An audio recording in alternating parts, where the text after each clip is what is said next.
আমি কিষাণ ঘোষ, বিল্লেশ্বর উচ্চ বিদ্যালয়ের নবম শ্রেণীর ছাত্র। সভাস্থ সকলকে যথাযোগ্য সম্ভাষণ জানিয়ে আমি আজকের বিতর্কের বিষয় সমবায়ের ভবিষ্যৎ ক্ষমতায়নে যুবকদের অন্তর্ভুক্তির গুরুত্ব এর পক্ষে কিছু বলার চেষ্টা করছি। Together we work, together we grow through cooperation. পারস্পরিক অর্থনৈতিক কল্যাণের জন্য সকল শ্রেণীর মানুষ সমবায় আইনের আওতায় যে প্রতিষ্ঠান গঠন ও পরিচালনা করে তাই হলো সমবায় সমিতি। ভারতের সমবায় আন্দোলনের দুজন প্রাণপুরুষ হলেন ড্যানিয়েল হ্যামিল্টন ও রবীন্দ্রনাথ ঠাকুর। রবীন্দ্রনাথ ঠাকুর তার সমবায় নীতি নামক শীর্ষক প্রবন্ধে বলে গেছেন, আমার মনে হয় আমরা এই সমবায়ের মাধ্যমে ভারতকে দারিদ্রতা থেকে মুক্ত করতে পারবো। ভারতের আমূল, ইফকো এগুলি হলো আদর্শ সমবায়ের উদাহরণ। বিভিন্ন ধরনের সমবায় হলো বস্ত্র সমবায়, কৃষি সমবায়, দুগ্ধ সমবায় প্রভৃতি। ন্যাশনাল কোঅপারেটিভ ডাটাবেসের তথ্যানুযায়ী ভারতবর্ষে 8.5 লক্ষেরও অধিক সমবায় সমিতি রেজিস্টার্ড করা আছে, যার মধ্যে 6.5 লক্ষেরও অধিক সক্রিয় এবং সেখানে 33.54 কোটি সদস্য 30টিরও বেশি বিভিন্ন সেক্টরে নিযুক্ত আছেন। তাই এখানে যুবকদের বিরাট ভবিষ্যৎ রয়েছে, কারণ ভারতের জনসংখ্যার 1/3 হলো যুব সমাজ, 1/3 হলো যুব সমাজ। তাই আমার বিপক্ষকারী বন্ধুরা যতই এই বিষয়ে বিপক্ষ মতামত রাখুন, আমি বলবো তাদের এই বিষয়ে ধারণা ভুল ভুল ভুল।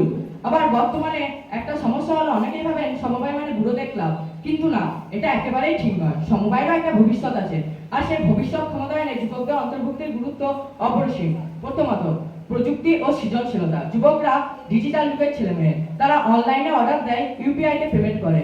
সমবায়ের সঠিক ও সহজ লোনদানের মাধ্যমে তারা সমাজের মানুষের উন্নয়ন করতে পারবে। চতুর্থত, কর্মসংস্থান ও আত্মনির্ভরতা। দ্বিতীয়ত, কর্মসংস্থান ও আত্মনির্ভরতা। বর্তমানে আমরা সবাই সরকারি চাকরির পিছনে ছুটি, কিন্তু চাকরি আর কতগুলো আছে? সমবায় আমাদের শেখায় নিজে চাকরি না খুঁজে নিজেই চাকরি তৈরি করো। যদি 10 জন যুবক মিলে একটি মৎস্য সমবায় তৈরি করে সরকার থেকে লোন পায়, ট্রেনিং পায়, তাহলে তারা 10 জন নয় 50 জনের কর্মসংস্থান দিতে পারবে। এটাই তো আসলে আত্মনির্ভর ভারত।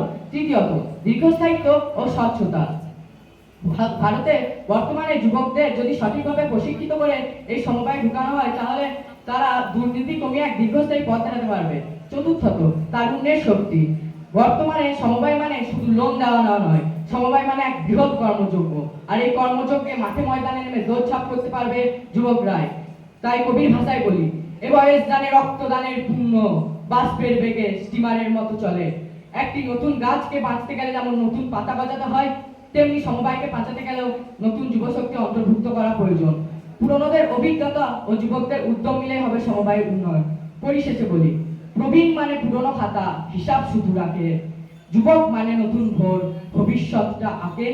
মুখের জোরে কতদিন আর সমবায় চলবে, ইঞ্জিন হয়ে যুবক এলে তবেই এগিয়ে চলবে। নমস্কার।